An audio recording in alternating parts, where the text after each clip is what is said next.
राधे राधे दोस्तों। कैसे हैं आप सब। आज की कहानी है खुशियाँ और पैसे। रेवा की चचेरी बहन दीपा उसके कमरे के घर के बाहर खड़ी आवाज़ लगा रही थी। किस कोने में घुसी है। इतना बड़ा तो तेरा घर भी नहीं है कि कहीं खो जाए। कब से आवाज़ लगा रही हूँ। रेवा अचानक अपने घर में उसे देखकर थोड़ी हैरान हो गई। अरे दीदी, आप और यहाँ सब ठीक तो है ना। दीपा का उसके घर आना कोई मामूली बात तो थी नहीं। दोनों के रहन सहन में जमीन आसमान का फर्क जो था। हाँ हाँ, सब ठीक है। मैं तो इस तरफ आई थी तो सोचा कि तुझसे मिलती चलूं। तू तो कभी हमारे गरीब खाने में पैर रखती नहीं। रेवा के साधारण से घर का मुआयना करती दीपा व्यंग्य से टेढ़ी मुस्कान के साथ बोली। रेवा अपनी बहन की इस मुस्कान और उसकी चारों तरफ घूमती नज़रों का मतलब अच्छी तरह समझ रही थी। दीपा खाते पीते घर की इकलौती बहू थी, जहाँ पैसा पानी की तरह बहाया जाता था। रेवा और दीपा दोनों का मायका निम्न मध्यम वर्गीय था, जहाँ पैसों की बहुत रेल पेल तो नहीं, पर 2 जून की रोटी का जुगाड़ आराम से होता था। दीपा के साथ उसके पति का ये दूसरा ब्याह था। उनकी पहली पत्नी कैंसर की मरीज होकर शादी के 3 साल के अंदर ही भगवान को प्यारी हो गई थी।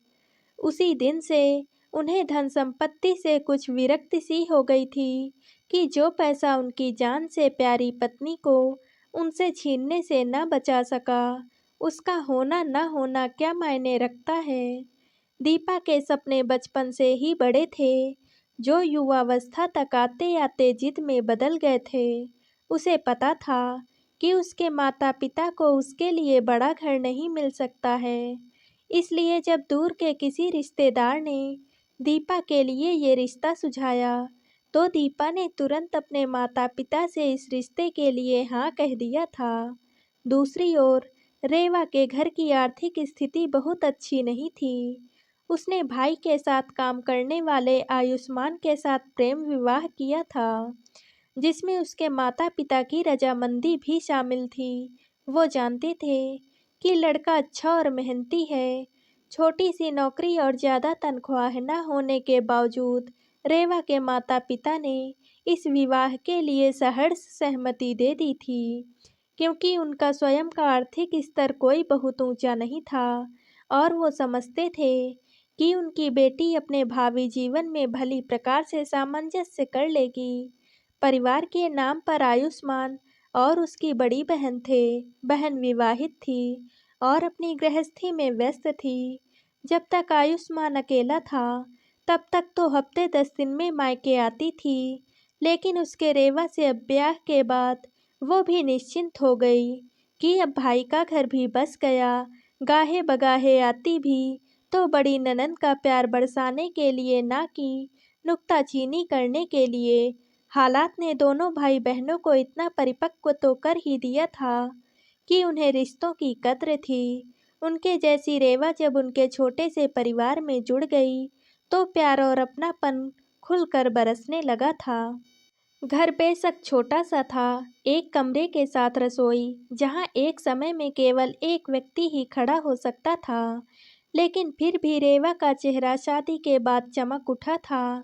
पानी तो पिला रेवू, बड़ी गर्मी है। अपने आप को साड़ी के पल्ले से हवा करती दीपा बोली। इस पर रेवा ने छत का पंखा तेज कर दिया। पंखे की तेज हवा से कपड़े के वो टुकड़े उड़ने लगे जिनसे रेवा पायदान सिल रही थी।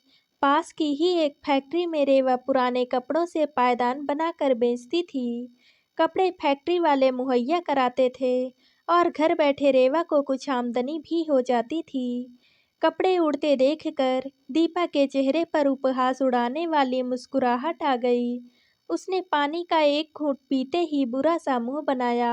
हाय, मुझे तो याद ही नहीं रहा कि तेरे घर में फ्रिज नहीं है। रहने दे, मुझसे तो नहीं पिया जाएगा ये पानी। अब आदत नहीं रही ना। दीपा की चुभती बातें सुनकर रेवा का सब्र धीरे धीरे खत्म हो रहा था। मन किया कि कह दें, 22 साल तक घड़े का पानी पीने की आदत तो एक दिन में ही छूट गई थी आपकी। अब तो फिर भी 5 साल हो चुके हैं, पर बहन का लिहाज कर चुप रही। उसने औपचारिकतावश चाय के लिए पूछा, लेकिन जैसे कि उसे उम्मीद थी, दीपा ने मना कर दिया। रहने दे, इतनी गर्मी में कौन चाय पिएगा? यहाँ एसी तो है नहीं। कैसे रहती है तू यहाँ? इस बार रेवा का सब्र जवाब दे गया और उसके मुंह से निकल ही गया, वैसे ही जैसे पहले आप भी रहती थी। तब की बात और थी रेवा, अब तो मैं 1 मिनट भी नहीं रह सकती एसी के बिना। फिर तो आपने यहाँ आकर गलती ही कर दी दीदी, क्योंकि एसी तो छोड़िए, मेरे घर में तो कूलर भी नहीं है। अरे, तू तो नाराज हो गई। रेवू, मैं तुझसे मिलने आई हूँ, तू कहे तो चली जाती हूँ।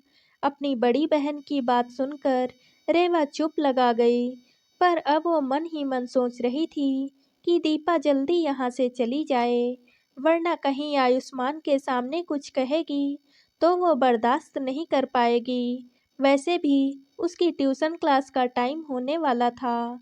आयुष्मान के साथ कंधे से कंधा मिलाकर चलने वाली रेवा अपने खाली समय का भरपूर सदुपयोग करती थी। सिलाई के काम के अलावा मोहल्ले के कुछ बच्चे उससे ट्यूशन भी पढ़ते थे, जिनसे उसकी अच्छी आमदनी हो जाती थी। दीपा वहाँ आधे घंटे तक बैठी रही और साथ ही किसी न किसी तरह रेवा को नीचा दिखाने की कोशिश भी करती रही। अब तक दीपा की बातों से तंग आ चुकी रेवा ने उकता कर पूछा, दीदी, आपके ड्राइवर को तो कुछ पानी वानी पिला दो, बेचारा गर्मी में आपका इंतजार कर रहा है। यह सुनते ही रेवा के पड़ोसी का लड़का, जो उसी समय चाय पत्ती मांगने आया था, बोल पड़ा, आंटी तो ऑटो में आई हैं। सुनकर रेवा ने आश्चर्य से बहन की तरफ देखा। दीपा के चेहरे का फीका पड़ चुका रंग कई बातों की चुगली कर गया, लेकिन वो खुद को संभाल कर बोली, नहीं, ड्राइवर को मैंने यह कहकर भेज दिया था कि पता नहीं मुझे कितना समय लगेगा। लेकिन आंटी, मैंने तो आपको ऑटो से उतरते देखा था, लड़के ने फिर कहा। अपनी बहन की शर्मिंदगी को भांपते हुए रेवा ने लड़के को डांटा और अपना मुंह बंद रखने के लिए कहा, लेकिन वो समझ चुकी थी कि उसने अब तक जो कुछ भी सुना था वो सब सच था, कि उसकी बहन के ससुराल में पैसा तो बहुत है, पर उसका कोई सम्मान नहीं है, वरना दीपा को झूठ बोलने की क्या ही आवश्यकता थी। यह जरूरी तो नहीं है कि जिनके पास कारें हैं वो ऑटो में सफ़र नहीं कर सकते, लेकिन वास्तव में ईर्ष्या की मारी दीपा अपने मन की जलन को कम करने के लिए और रेवा को नीचा दिखाने के लिए आई थी, क्योंकि उसके अमीर ससुराल की सच्चाई तो उसके सामने शादी के चंद दिनों के बाद ही आ गई थी। अब तो उसे उन सुख सुविधाओं का भी लालच नहीं रह गया था, जिनका नाम लेकर वो रेवा का मजाक बनाने का प्रयास कर रही थी। वैसे भी उसे कहीं भी आने जाने के लिए गाड़ी लेकर जाने की इजाज़त नहीं थी, क्योंकि अपने पति की नज़रों में वो ऐसी औरत थी जो सिर्फ पैसे की लालसा में उससे शादी करने को राजी हो गई थी। दीपा इसे नकार भी नहीं सकती थी, क्योंकि सच भी तो यही था। वो केवल अपने सास ससुर की सेवा करने के लिए लाई गई बाई थी। पति के प्यार के लिए तो वो आज भी तरस रही थी। दीपा को यह भी पता था कि रेवा का पति उसके पैरों तले फूल बिछाता था, और वो यही देखने के लिए आई थी कि कोई बिना पैसे के इतना खुश कैसे रह सकता है। शर्मसार होकर दीपा घर जाने के लिए उठी ही थी कि रेवा का पति आयुष्मान घर आ पहुंचा। घर में घुसते ही उसने रेवा को पुकारा, देखो, क्या बनवाया है तुम्हारे लिए। मशीन चलाते समय कंधा दुखने लगा था ना, मशीन के पैर लाया हूँ, और साथ में मोटर भी। अब तुम्हें सिलाई करने में आसानी होगी। बात को कहते हुए आयुष्मान ने दीपा को देखा तो झेंप गया। माफ़ कीजिएगा दीदी, आपको देखा नहीं मैंने, वो बोल रहा था, लेकिन दीपा का सारा ध्यान उस मोटर और मशीन के पैरों पर था। दीपा के घर के भारी भरकम सजावटी सामान की तुलना में ये दोनों चीजें बहुत मामूली पर फिर भी अनमोल थी, क्योंकि इसमें रेवा के पति का प्यार छिपा हुआ था। नम आंखें लिए दीपा बिना एक शब्द बोले रेवा के घर से निकल गई। बहन के दर्द को महसूस करती रेवा दयनीय दृष्टि से दीपा को जाते हुए देख रही थी। कोई कुछ नहीं बोला था, पर फिर भी हर कोई यह समझ गया था कि खुशी को पैसे से नहीं खरीदा जा सकता है।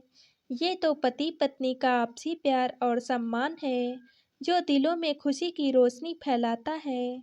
कई बार हम दूसरों के घर की सुख सुविधाओं को देखकर अपने आप को कमतर आंकने लगते हैं, खास तौर पर तब जब हम वो सुविधाएं जुटाने में असमर्थ होते हैं। लेकिन सच तो यह है कि घर में मौजूद महंगे से महंगा सामान प्यार की तुलना में बहुत सस्ता होता है। अगर आपस में प्रेम और विश्वास हो तो व्यक्ति तंगी में भी गुजारा कर लेता है।